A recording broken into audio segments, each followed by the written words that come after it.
進入戲劇創作的實戰階段，也就是兒童戲劇活動對兒童最具教育意義的部分。老師與藝術家必須努力把這部分讓小朋友可以充分參與。先講一下劇本的構成。劇本簡單來說，就是戲劇表演的藍本及說明書，由台詞及情感、動作及氣氛描述所組成。台詞就是角色說的話，對白就是給別人聽的，獨白就是給天地及內心聽，當然實際上是給觀眾聽。情感與動作的描述是給演員表演作出提示與參考。氣氛描述就是給導演、設計師們的鋪陳。兒童劇場劇本則有點不一樣，不單有說話與描述，而且更需具備實像、虛像與預像的面貌。實像就是一般劇本的說話及行動描述，虛像就是環境、氣氛、空間與情緒的描述形容詞。因為兒童分不清楚現實與幻想，所以劇本可以像講故事一樣，以旁白描述的方式，加強他們對情況、氣氛的了解。這些美麗的詞彙，不但不會削弱他們的欣賞，反而會加強。虛像的使用會增加兒童劇的欣賞美感與劇情的速度與效率，但必須措辭美麗，對劇情有承先啟後作用，能為專注力不足的孩子按下暫停鍵，舒緩他們的情緒，連接下一段的劇情，繼續發展推向下一個高潮。這種安排是針對孩子專注力時間段比較短、理解力不足的處理方法。近年，由於很多戲劇藝術家參與，直接在沒有教育訓練下進入校園導演戲劇，要小朋友模仿專業戲劇的風氣越來越盛行，虛像的處理手段卻被忽略。最後就是預像，由於兒童劇需要孩子明白當中道理，但信息要成為他們生命中的養分，每延後多年，所以要孩子獲得道理。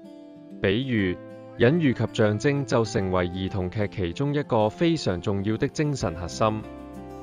每一個動物、人物角色，在兒童文藝當中，都不是動物、人物本身，而是生命信號的啟發。三隻小豬的小豬、小紅帽遇上的大灰狼、國王的新衣，都是兒童生命經歷中的隱喻及象徵。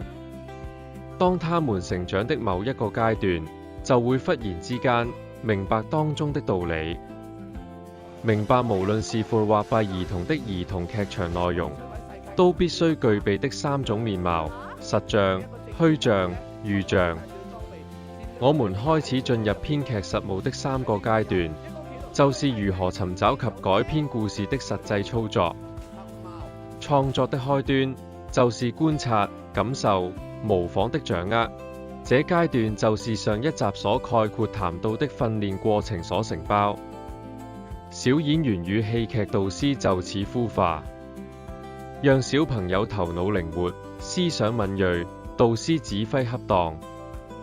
戲劇創作則是進入轉化、整合、加減的階段。這個階段對小朋友的幫助最大，因為這些附加值就是他們日後成功掌握解困能力的基礎，未來生活有能力面對困難，創造新事物。創意不能授課獲得，必須通過實踐才能掌握，而戲劇與藝術創作過程就是最佳途徑。戲劇更重要的是起步要求低，而且是從協作中獲得，更進一步成全人際關係的發展，所以特別獲教育界所青睞。創意培養最後階段就是獨創、流暢及欣賞。有了獨創及流暢能力，就是擁有藝術家、建築師的氣質基礎。欣賞能力就是對自己、對別人的接納、忍耐及分析態度。欣賞態度加上獨創及流暢的氣質，就讓年輕人擁有對未來的洞察。洞察能力就是未來成為律師、政治家、社會精英及企業領袖的基本條件。有好多人有一個美麗的誤會，以為創意就是一種風打雷劈，忽然之間無中生有的奇思妙想。這當然有可能，但要長期擁有創意，實際上的關鍵就是我們是否栽培自己轉化、整合、加減的能力，而這方面在戲劇創作上是有方程式可供大家參考。轉化就是改編，也是戲劇創作的原始動作。原創當然好，但今天要完全原創，與世界各地兒童文學內容絲毫不一樣，已經沒有太大可能，因為世界兒童文學在過去100年有着高速發展，產品豐富，講得出來及講不出來的故事都已經擁有。戲劇扮演招式時空轉換與角色交換正是學校、家庭、劇團改編兒童劇的第一步。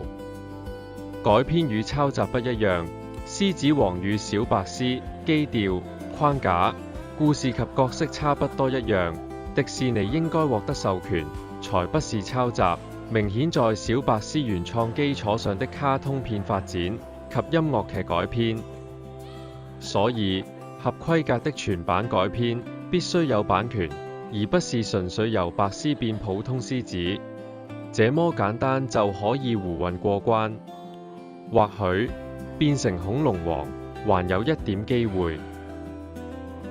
當然，童話及民間故事是校園最佳選擇，年份久遠沒有版權問題。至於把3隻小豬變成3隻小羊、小兔、小狗，不是版權問題，而是角色改變帶來的趣味不同。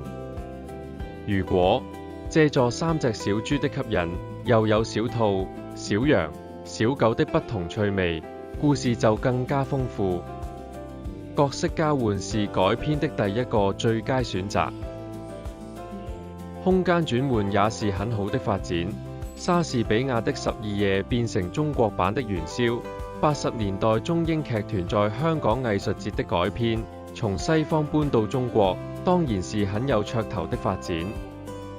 兒童劇《美女與野獸》把地點改成印度，無論從環境、服裝，以至野獸與美女出現的模樣，都比西方古代更有趣味，更加吸引。時間線轉換也有很好的改編空間。如果《白蛇傳》改成許仙與白蛇的童年相遇，還有孫悟空的前世今生穿越來回，這個橋段不是大家對周星馳版孫悟空蕩氣迴腸的嶄新印象。哆啦 A 夢的時光機大家見怪不怪，孫悟空的月光寶盒大家就永誌難忘。偽科學與神話的交替，友情與愛情轉換了，效果就完全不一樣。整合就是兩種不同元素的搭加與合併。近年發現李毅在這方面把不同故事 crossover 表現非常出色，老師可以多在這方面與孩子們多多嘗試。近日我們做了一個實驗，把莎士比亞戲劇與童話故事 crossover，出來的故事及劇本奇佳。當然調整主次位置也是一個很有趣的嘗試。大家都知道劇本有主角、反角及配角之分，近年兒童文藝主角亦會出現團隊，以多個角色同時完成任務，以此吸引不同年齡段的小朋友投入劇情。如果把戲劇及故事的主要角色進行位置交換，也是一個非常有趣的處理。過去在大陸進行校園戲劇老師培訓時，常出一個白雪公主6面體功課，就是要老師學員分成6組，分別以公主、王子、皇后、國王、獵人及小矮人作主角，重寫白雪公主的故事，出來的成績每非常突出，大家可以多多嘗試。還有一個 SAC 的功課，就是分組抽籤、場景、行動、角色，再整合成故事，也很有突破。最後就是加減，無論童話故事及民間故事，轉化成戲劇篇幅都可能過長，需要尋找當中的點子，縮短及刪剪故事內容，來完成劇本。金銀島、綠野仙蹤、長襪子皮皮、小木偶、紅髮安妮、5個孩子和沙仙要搬上舞台，老師伸展功夫必須利落，更重要是要尋找到重要的價值核心及其中一條發展主線。或許只以故事中其中一個角色進行發展，也是不錯的選擇。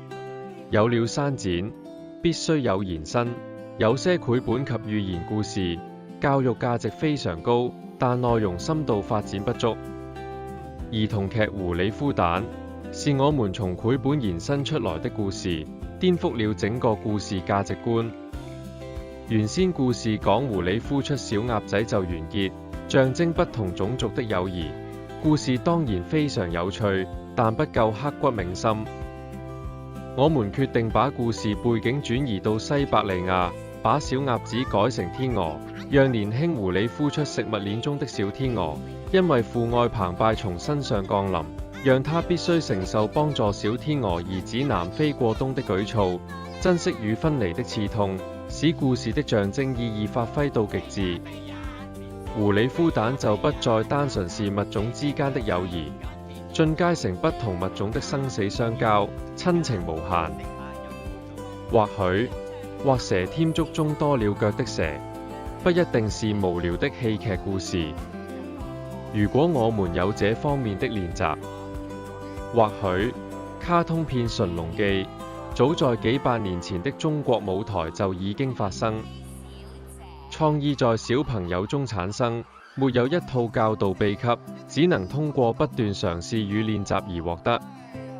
明日藝術教育機構官網中的副網站 Kids Theatre 及機構的明日藝術教育機構的 YouTube 頻道就有很多資訊。Kids Theatre 中有1000多篇文字資料， YouTube 中有300多條短片，老師們不要錯過。